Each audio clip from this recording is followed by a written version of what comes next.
শুনুন, আমি অর্থনীতি নিয়ে যখনই আপনি পর্যালোচনা করেন, তো এটার প্রাথমিক পয়েন্ট হলো সামগ্রিক অর্থনীতি, ম্যাক্রো ইকোনমিক্স। তো সামগ্রিক অর্থনীতির 5-6টা সূচক আছে। এর ভিতরে প্রধান যে ইন্ডিকেটর সেটা হলো জিডিপি। তো এখন এডিবি, ওয়ার্ল্ড ব্যাংক সবাই বলছে আমাদের জিডিপি 5% উপরে হবে না এবার। বাট আমার ধারণা এখন বর্তমান যে অবস্থা আমি দেখতেছি তাতে হয়তো 4% বেশি হওয়ার সম্ভাবনা খুব কম।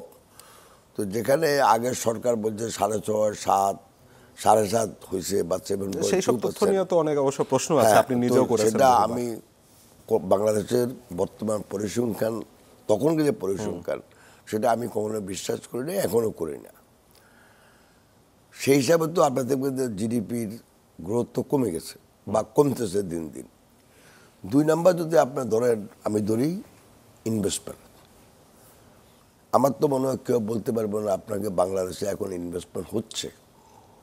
আমাদের মূলধনী যন্ত্রপাতির আমদানি কমে গেছে, আমাদের কাঁচামালের আমদানি কমে গেছে। একটা হলো ব্যাংকিং সেক্টরের সমস্যার জন্য হচ্ছে, আবার আপনি যে কারণটা বললেন যে বিভিন্ন ফ্যাক্টরিতে বিভিন্ন ধরনের সমস্যা, তার জন্য হচ্ছে। সো আইন শৃঙ্খলা, ব্যাংকিং সমস্যা, এই দুটা মিলেই কিন্তু উৎপাদন ব্যবস্থাপনা একটা ঘাটতি দেখা দিচ্ছে। তো তাতে তো ইনভেস্টমেন্ট হবে না, হচ্ছে না এখন। 2 নাম্বার যদি, আর 3 নাম্বারে আপনি আসেন এমপ্লয়মেন্ট।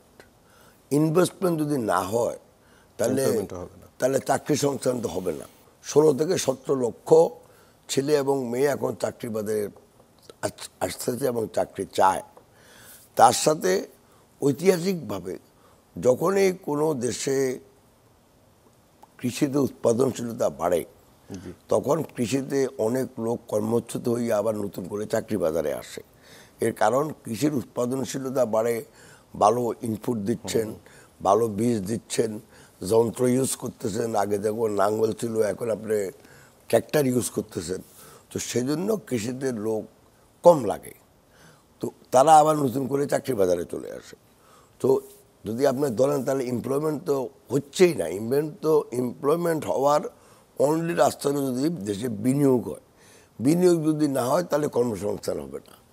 তারপরে যে উচ্চ মূল্যস্ফীতি, সেটা উত্তর আপনি দিয়েছেন, এটা তো কমে নাই। আর লাস্টে যেটা হবে সেটা হলো আমাদের বিদেশের সাথে আমাদের দায় স্থিতি, যেটাকে ইংরেজিতে বলতে পারেন ব্যালেন্স অফ পেমেন্ট। তো ব্যালেন্স অফ পেমেন্টের 2টা সাইড আছে, একটা হলো কারেন্ট অ্যাকাউন্ট আর একটা হলো ফাইন্যান্সিয়াল অ্যাকাউন্ট। এখন সরকার বলছে যে আমাদের কারেন্ট অ্যাকাউন্টের ডেফিসিট যেটা, সেটা এখন কমে আসছে।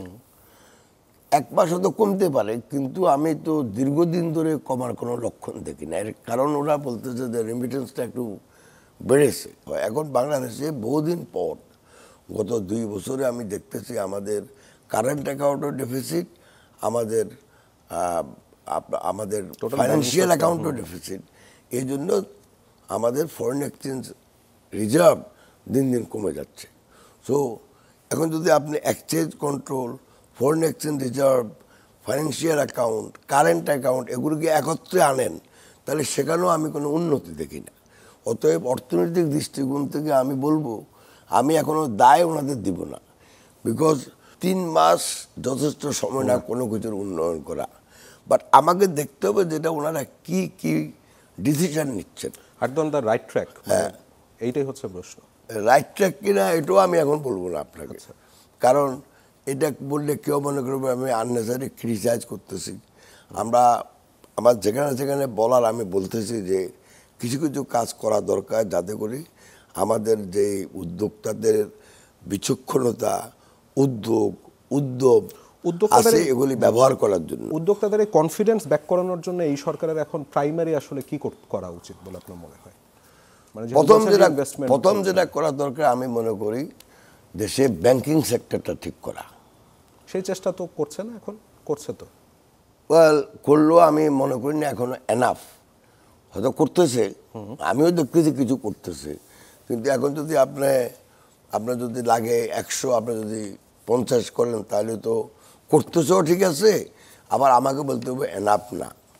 2 নম্বর হলো আপনি আর্থিক সেন্টারের পরে আপনি আসেন দেশে একটা ল অ্যান্ড অর্ডার, শ্রমিক অসন্তোষ, এগুলিও কিন্তু বিনিয়োগকে নিরুৎসাহিত করে। আপনি যদি দেখেন যে নিত্য নিয়ত, এবং এই শ্রমিক অসন্তোষের একটা কারণ হলো ব্যাংকিং সেক্টর খারাপ হওয়াতে। কারণ উদ্যোক্তা যখন তার টাকা দরকার সে তো টাকা পাচ্ছে না, সে হয়তো লোন নিয়ে নিবে, কিন্তু টাকা যখন পাচ্ছে না সে তার বেতন দিতে পারছে না। বেতন যখন দিতে পারে না তখন শ্রমিক অসন্তোষ হচ্ছে। তো সেজন্য আমি বলতে দেখুন একটার সাথে একটা রিলেটেড।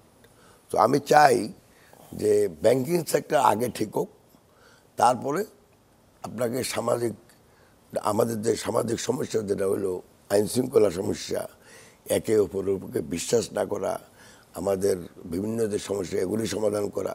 আরেকটা হলো আমাদের জুডিশিয়ারি, পার্লামেন্ট নাই, পার্লামেন্টের কথা বলে লাভ নাই। যখন ছিল তখনও কোনো আমাদের কাজে আসে নাই।